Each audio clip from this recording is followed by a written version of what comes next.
Hear that? That's the sound of a patient whose health data is protected from a cyber attack. And that's the sound of a financial system that's digitally secured from bad actors. Right now, there's an invisible war being fought on a digital battlefield that impacts what we do every day. That's why at Peraton, we do the can't be done to help protect the vital systems we rely on. Because if we don't, the alternative is unimaginable. Peraton.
You may know him as John Cross from the podcast From the After Movie Diner, or you may not know him at all, but now you can know him as Miscellaneous Plumbing Fixtures with the release of his new album, Catch Up or Don't See If I Care, available now on Bandcamp, iTunes, Amazon, SoundCloud, Google Play, Spotify, and wherever music is found. A full 16 new folk, blues, and rock tracks from this bearded singer-songwriter. Find us on Facebook, Twitter, and at aftermoviediner.com. For links to the album and to learn more, go to miskplumbingfixtures.blogspot.com or miskplumbingfixtures.bandcamp.com.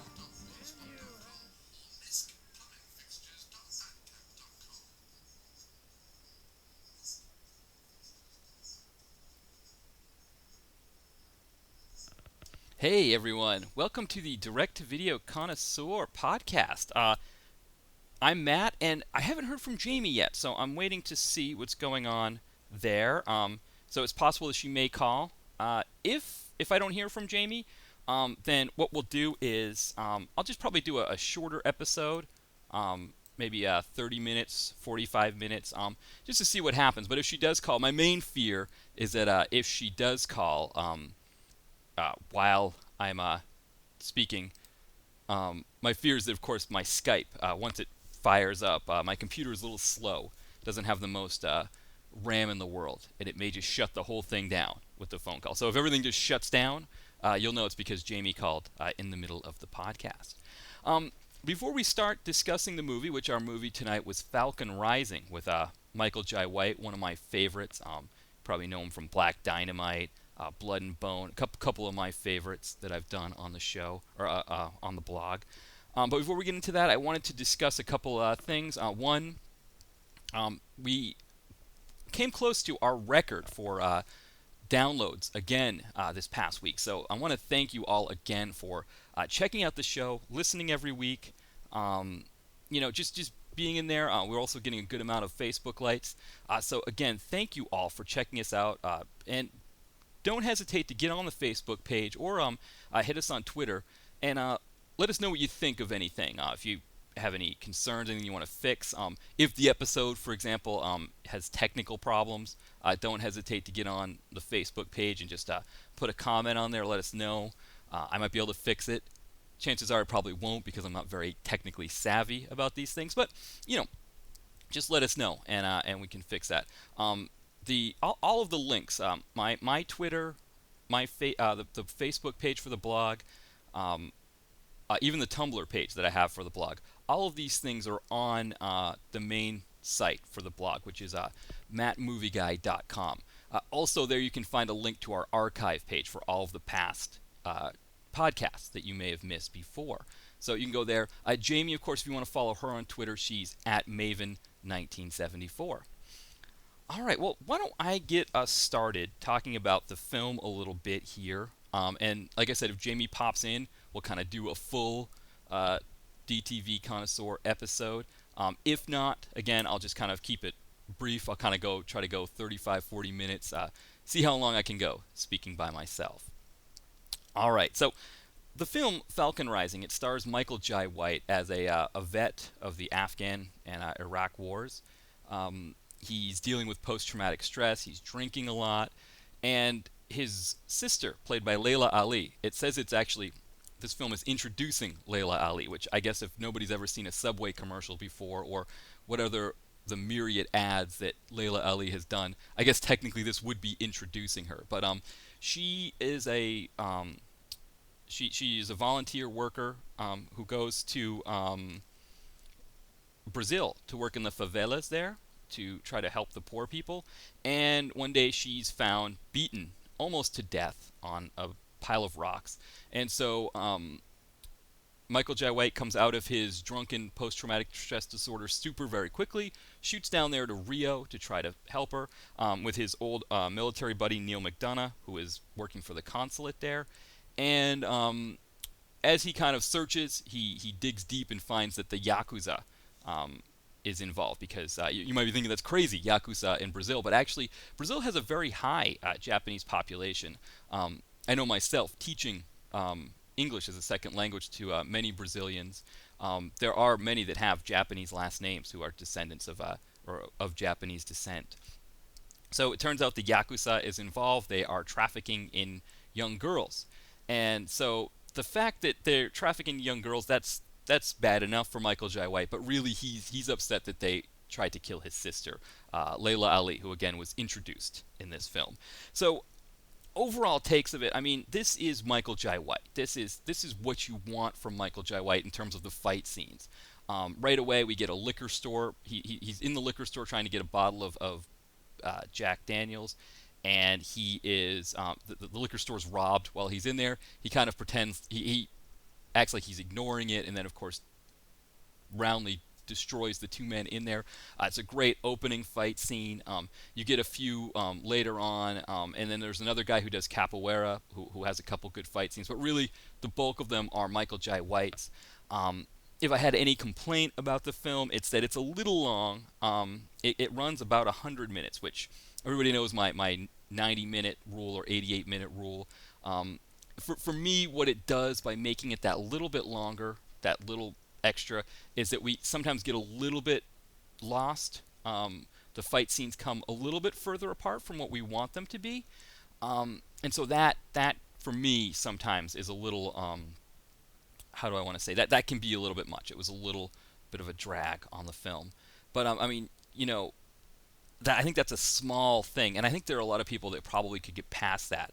But the fight scenes are exactly what you want. This is not like, you know, I mean, there's some shaky cam, but it's really, this is not bad camera tricks. This is legit choreography. This is Michael Jai White bringing it. You know, there are a variety of really great scenes, and as Michael Jai White is known to do, I mean, these build on each other like any good action martial arts film. You know, each fight scene is better than the one before it, so the point where we get to the end fight, and he's dealing with essentially three baddies. Two crooked cops who are paired, the one crooked cop who does the capoeira, and then of course there's the Yakuza guy with his samurai sword, and he actually fights all three of them at the same time, and it just looks spectacular. So this is the kind of thing I think that we, you know, action movie fans, when we look to direct to video, this is what we want, and this is what we a lot of times are missing, right? We watch the most recent Seagal flick, or we watch the most recent Dahl flick or whatever, and all we get is shaky cam and quick edits and fights that we can't pay attention to, that don't look good. We get bad music, we get, you know, characters we don't like. This is what we want. This is what we expect modern direct-to-video to be. We want fight scenes that just kind of up the level. And I mean, you really don't expect anything less from a film that is really, that's headed by Michael Jai White. You know, he's not directing it, but it's his film. He's the lead. So you're getting what you expect there. I think in terms of some of his other ones, I think Blood and Bone is a little bit more compact, and as such works a little better than this one. And I mean, Black Dynamite, you really, how do you even touch something like Black Dynamite? I mean, this is nowhere in that class, but you know, this is not by any stretch like horrible, or by any stretch, you know, far behind those two. So it's definitely worth checking out. Some of the other things in it, I mean, just think about the fights again. He has some really great moves. There's one where he kind of like, you know the classic move where the guy, where our hero does like kind of the double kick, where he jumps up in the air, kicks one guy, and then kicks the other guy while he's still in the air. Oh, Michael Jai White does a take on that, where he, runs in, jump kicks the one guy, and then shoots another guy in the corner, which just looked really great. I mean, there was like a scene where he's kind of going through the baddie's lair, I guess you could say, or this this dock where they're getting ready to send the girls that are being trafficked. He's getting ready to send them on a container, and I mean, just the way he's taking everybody out, it's like a combination of martial arts and gun, gunplay, that just the two together, the marriage of them, it's something that you would expect to see in Hong Kong. And I mean, that's I think that's what you expect from Michael Jai White. I mean, a lot of where he comes from is the Hong Kong of the 70s, the Hong Kong pictures of the 70s, like the Bruce Lee flicks. And you see a lot of that too in the way he does his fights, and he brings a lot of that energy. But this also has a lot that could you could think of from modern Hong Kong films, probably from the 90s and into the early 2000s. And so I think if we just had that more, I guess I don't know how you have it more. I guess maybe that's not the question, is having more of it, but maybe less work to get there. And that's the problem, I guess, with this film. Is this film, it has a good sized plot that does take a little work to unpack. We have the layers where we don't know right away that we're dealing with the Yakuza. In fact, it takes a little bit. At first, we think we're just dealing with some drug dealers in the favela. And so that aspect alone, just having to get from the favela to the Yakuza, that takes a little work that maybe we didn't need. But of course, in the process of doing that, we do get a really great fight scene where Michael Jai White takes out a bunch of the drug dealers without knowing that they shouldn't have been his target, that they, in fact, didn't have anything to do with his sister being attacked. But so we do get a good amount of it. So maybe it's just a slight complaint on my end. Some of the other stuff in the film, again, there's in my notes, of course, I have a lot of things that I was going to joke about with Jamie. Anybody who's listened to enough of our shows knows that I have a real problem with people in the medical profession being hurt in films. There was the Jason Statham film. What was that film called that we did? Now I can't even remember, which is horrible. That's just bad that I can't remember one of our other films that we've looked at. But there's so many of those Statham films that you just can't think of them. The Heist or something like that. Some kind of a heist movie. But anyway, it was in that one, Statham actually, like, he gave a orderly a rear naked choke, took him out. I thought that was horrible. Why would guys working from what I know of people who work in the medical field, often on a weekend you're working maybe 16 hours. You've got a lot of time to fill in. And, this guy, based on the time of day, he could have been knee-deep in a 12-hour shift, and now he's got Jason Statham giving him a rear-naked choke and then taking his clothes from him. Not fun. And then Erased, the movie we saw with Aaron Eckhart, I mean, that was just left and right. They were taking out medical staff everywhere. This film did an excellent job of leaving the medical staff alone. There's a scene where our Black Widow character from the Yakuza, she goes in to poison Layla Ali, and she's dressed as a nurse. And so Michael Jai White's sitting there, then she starts convulsing, which that scene in and of itself was a little bit of a drag, because Layla Ali is convulsing quite a bit, and Michael Jai White just kind of sits there like, oh yeah, oh.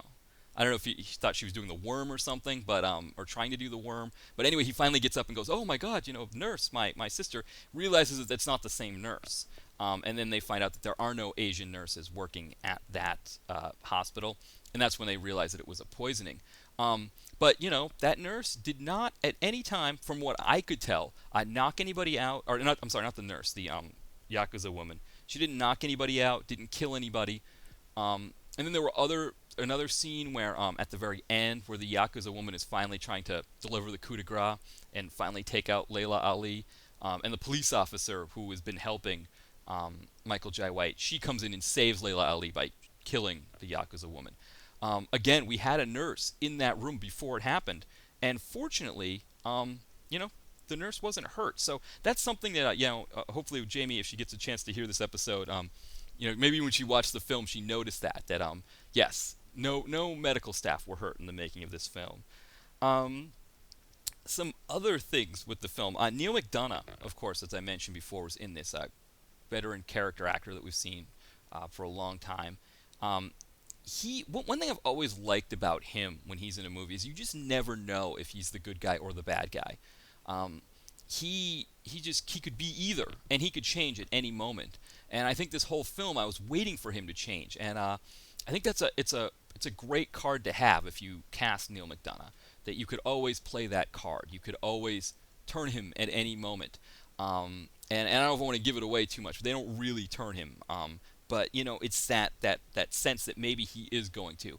Whereas our two crooked cops, we kind of knew right away these guys were not straight shooters.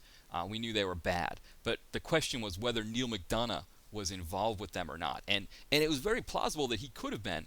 And I was kind of just hoping that they weren't going to make that other shoe drop. But it's one thing I've always loved about Neil McDonough in a film is that you could turn him whenever you need to. He's a nice card, a nice trump card you can play in your script. And for us watching the film, he could just as easily be a good guy the entire film and make it all the way, or he could turn, and you wouldn't be surprised if he turned either. So that was one thing I enjoyed. So that worked. Again, the film takes place in Brazil, so you have to have capoeira in it. You think of Only the Strong, right, with Mark Dacascos. Always a great one there. That was the first thing that popped in my head. Whenever somebody starts doing the capoeira, I start thinking "Banana Way," and it's an easy go-to. Another thing about capoeira, my wife Jen and I, when I first visited her in Philadelphia, we went to Rittenhouse Square, and there were some drips doing capoeira in the area. They get some white guys with dreads kind of dancing around, doing the capoeira, hoping that people would come by and check them out and be like, "Hey, what are you guys doing? You're so cool doing something that's like totally, really do." I guess that's like the hipster form of Tai Chi is capoeira, perhaps. Like you're just too cool for Tai Chi or yoga, you're gonna do capoeira. That was another one too. I remember we had the hipster with dreads who was great, sitting there with his $1,500 bike. That was that whole day was it's a good place to check out hipsters, I guess, if you're ever in Rittenhouse Square and you want to do some people watching, check out some hipsters. But the capoeira fighter in this film was excellent, and he is someone that I'm pretty sure I've seen in other things before here. But yeah, definitely. His fight with Michael Jai White, and of course, as I mentioned, because the capoeira guy is the second of the two police officers that are crooked. So what happens is that you kind of how do I want to say this? His fight is somewhat truncated at times, right? Because there are points where he has to let the other guys get in there and do their thing, but man, yeah, they had a good fight. Like they had, I think, exactly what you were expecting. Lateef Crowder, that's his name, Lateef Crowder, and he's actually from Brazil. Or no, he's from California, but he's of Brazilian descent. No, he was born in. Well, look at this. Yeah, they can't make up their minds apparently. On IMDb, they're saying one he was born there, and one he was born in California. But yeah, definitely, a guy that you think of that is just, he played I believe he played a vampire, one of the Twilight films. He was Eddie in the Tekken film. That's the one I was thinking of, which makes plenty of sense because you think of Eddie or Tiger in those films, doing the capoeira. That's where I was thinking of because we did do Tekken for the blog. I mean, he and Michael Jai White had a great fight, and I think that shows again like how good Michael Jai White is as a fighter, that he can incorporate capoeira into his style, where he's using more traditional Asian martial arts, and the two together, watching that fusion, it was just fantastic.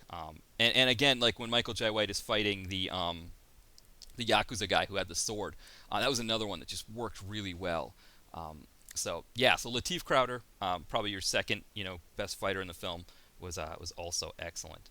I'm trying to think of some other things to look at here. The other one I want to talk about is that, again, the film took place in Brazil, and there was a sense throughout the film that it was kind of like sponsored by the Rio Tourism Bureau.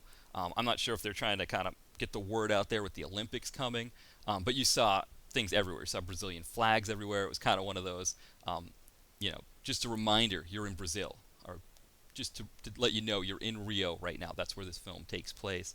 I like the that mix of because it is a thing that we don't know much about in the United States, that there is a high Japanese population in Brazil.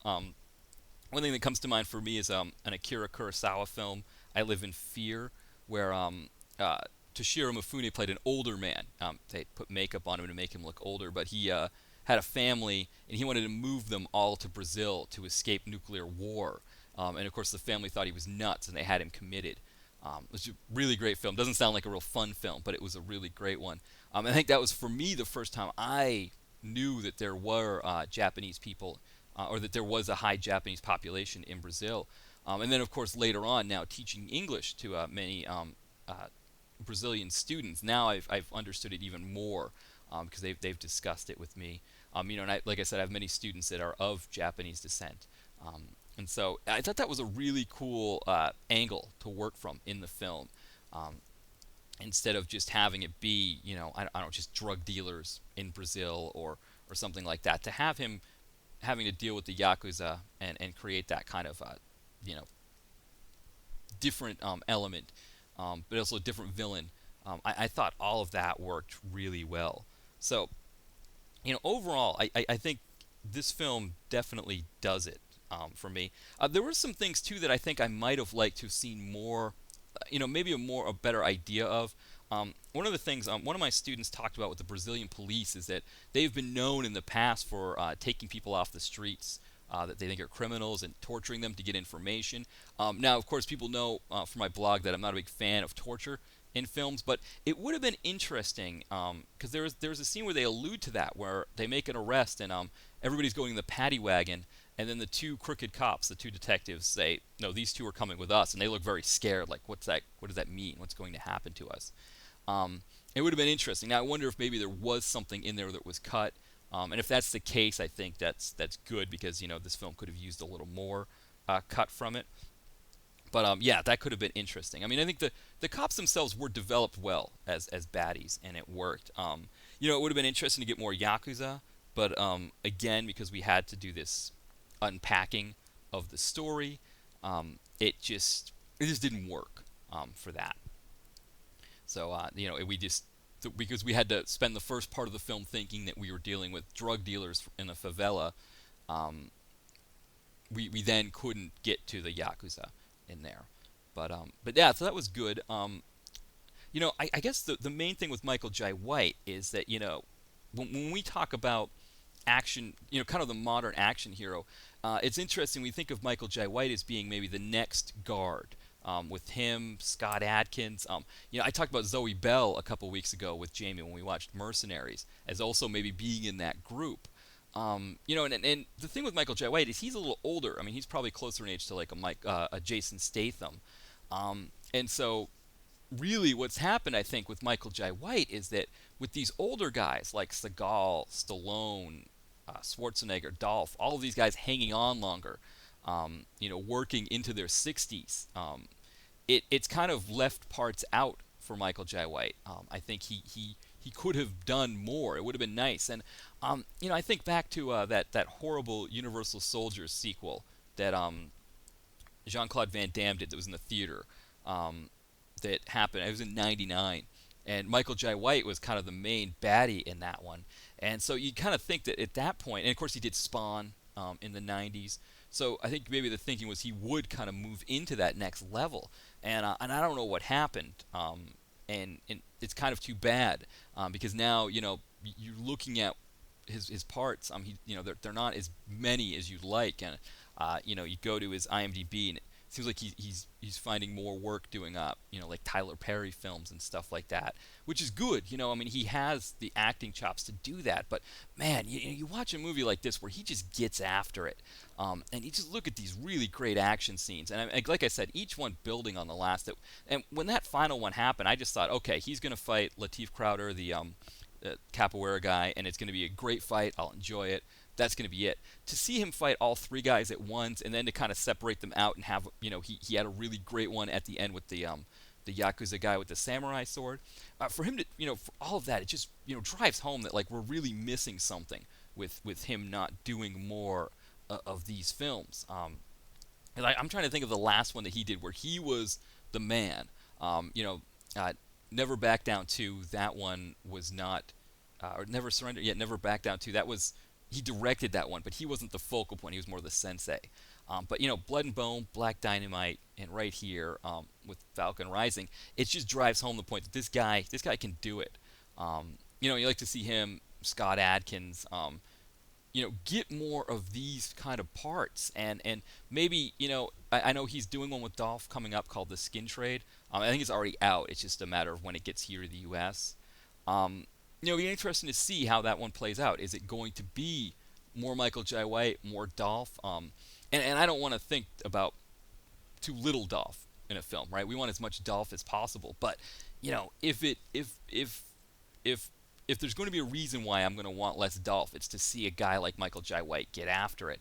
And after what happened with Legendary, with Scott Adkins and Dolph in Legendary, and how sautéed in wrong sauce that sack of ass crack was. I've got high hopes for the Skin Trade, but man, I mean, it could just as easily go south. It could go the other way. The question is, I mean, like Michael Jai White, he didn't seem like he got a look for any of the Expendables movies. That would have been nice. See him in something like that. I mean, at least Adkins got in there. I don't know if they felt like, well, we've got Terry Crews, we can't have Michael Jai White, but I mean, I think Michael Jai White, he can do comedy just as well as Terry Crews can, and he's a better fighter. I mean, he can do this. I mean, his martial arts skills are just top notch.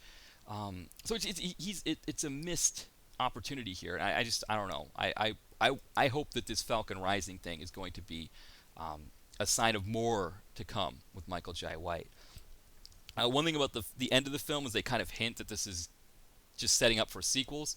The reason why we have the Rising, I guess, is that it's the start of more of him playing this part.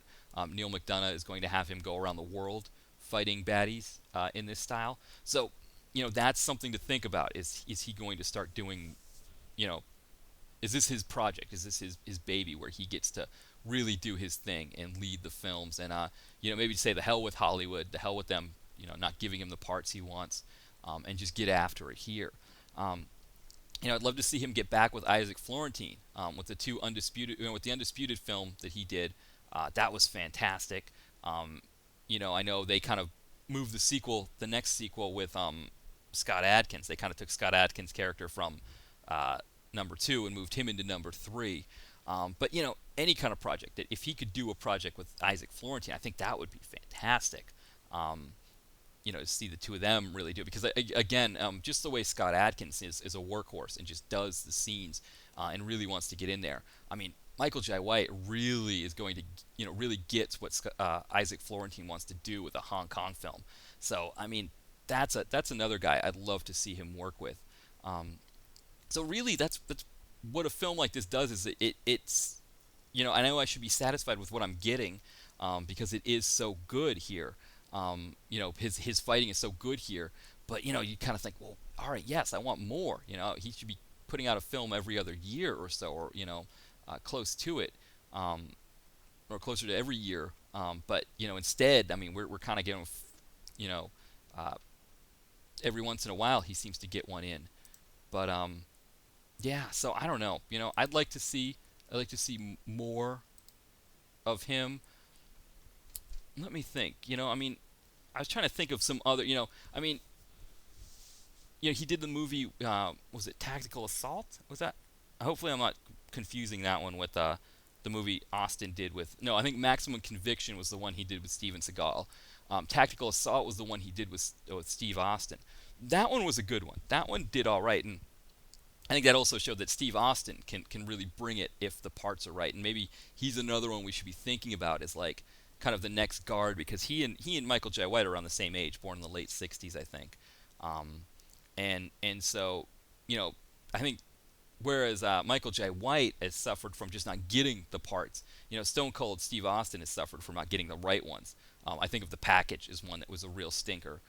There are a couple others, but then Recoil, the one that he did that Johnny Sullivan, who friend of the blog, who wrote Recoil, that was his baby.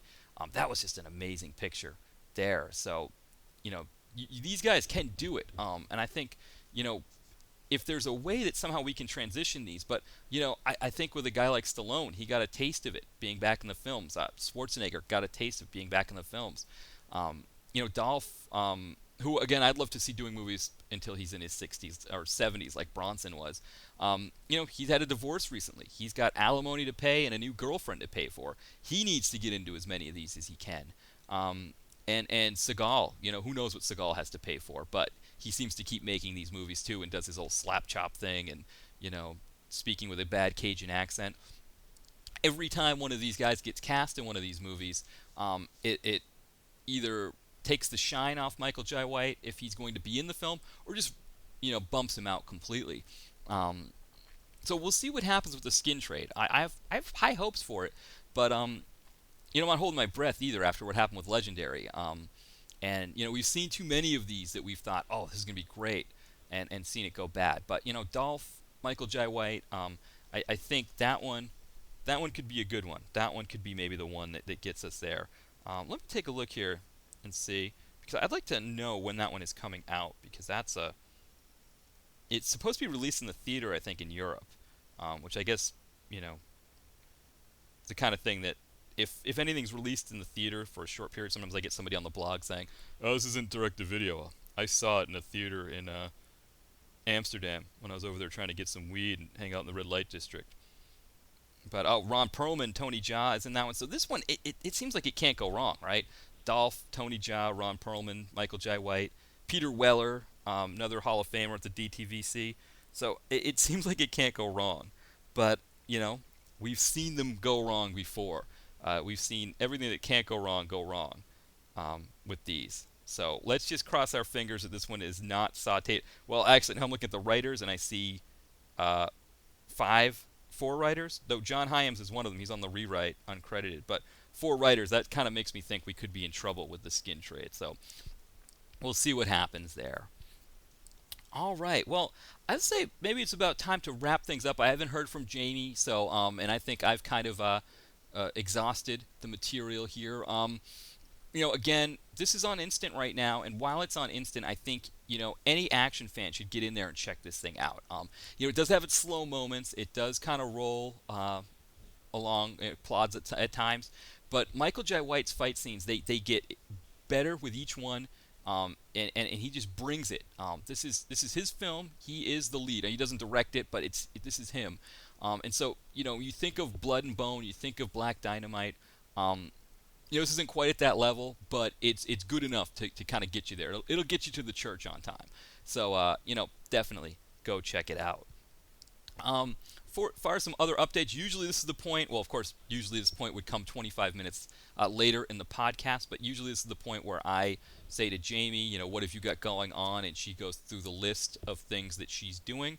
But because she's not here with us tonight, I will just say quickly that you can check out her other pods that she has. She has Evil Episodes, The Skeleton Crew, Devour the Pod. She has a ton of them.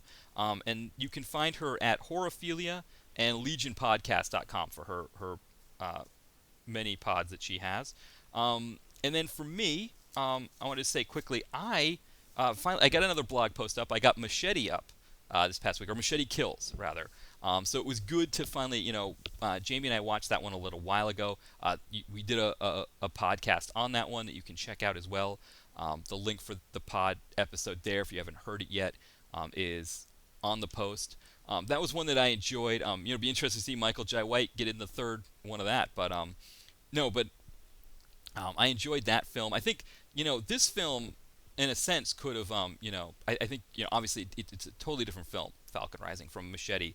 But the way that movie, Machete, was relentless action, just constantly. Whereas this one, it almost had a little bit more of a story base. And I think Machete is kind of, the film that I look for. Machete is kind of the one. How do I want to say it? When I think of an action film, I think of I think of an action film being like a musical, right? And you think of a good musical has a musical number every 10 or 15 minutes. And for me, a good action film does the same thing, right? It has a fight or some measure of action. For me, particularly, I like a good fight scene every 10 or 15 minutes. Falcon Rising was a little bit off on that number. Sometimes you get in the 20-minute range, or sometimes maybe the 15 minutes felt a little long because you didn't know when the fight was going to come.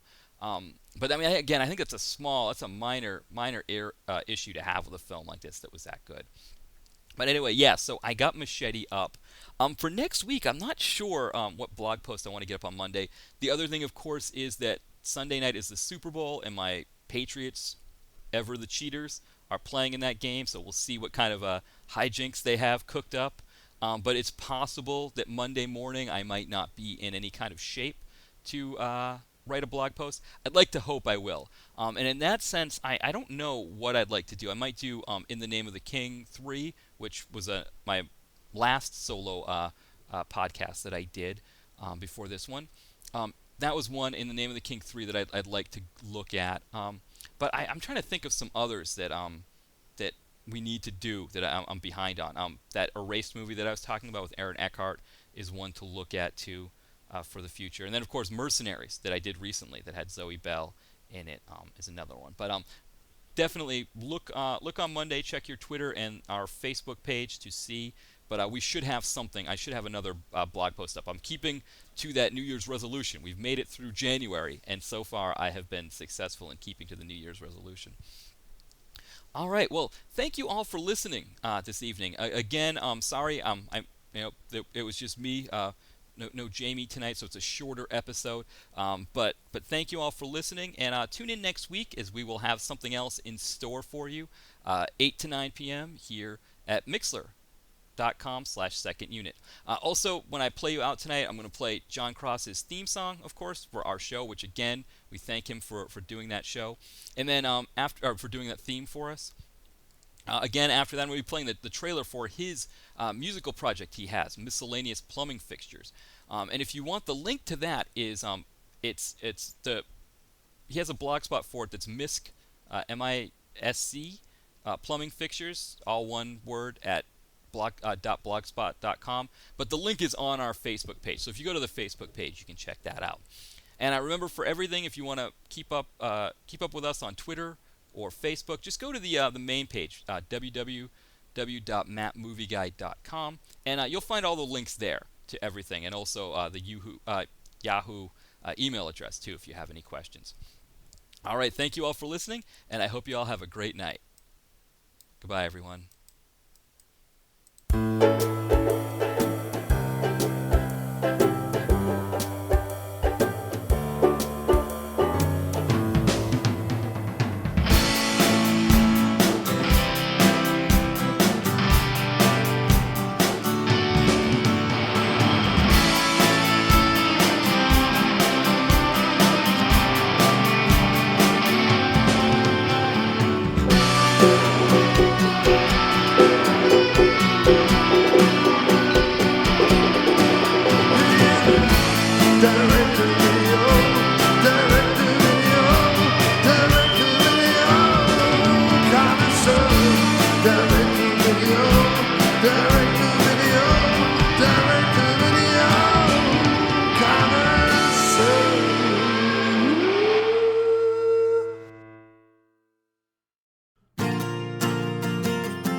You may know him as John Cross from the podcast From the After Movie Diner, or you may not know him at all. but now you can know him as Miscellaneous Plumbing Fixtures with the release of his new album, Catch Up or Don't See If I Care. Available now on Bandcamp, iTunes, Amazon, SoundCloud, Google Play, Spotify, and wherever music is found. A full 16 new folk, blues, and rock tracks from this bearded singer-songwriter. Find us on Facebook, Twitter, and at aftermoviediner.com. For links to the album and to learn more, go to miskplumbingfixtures.blogspot.com or miskplumbingfixtures.bandcamp.com.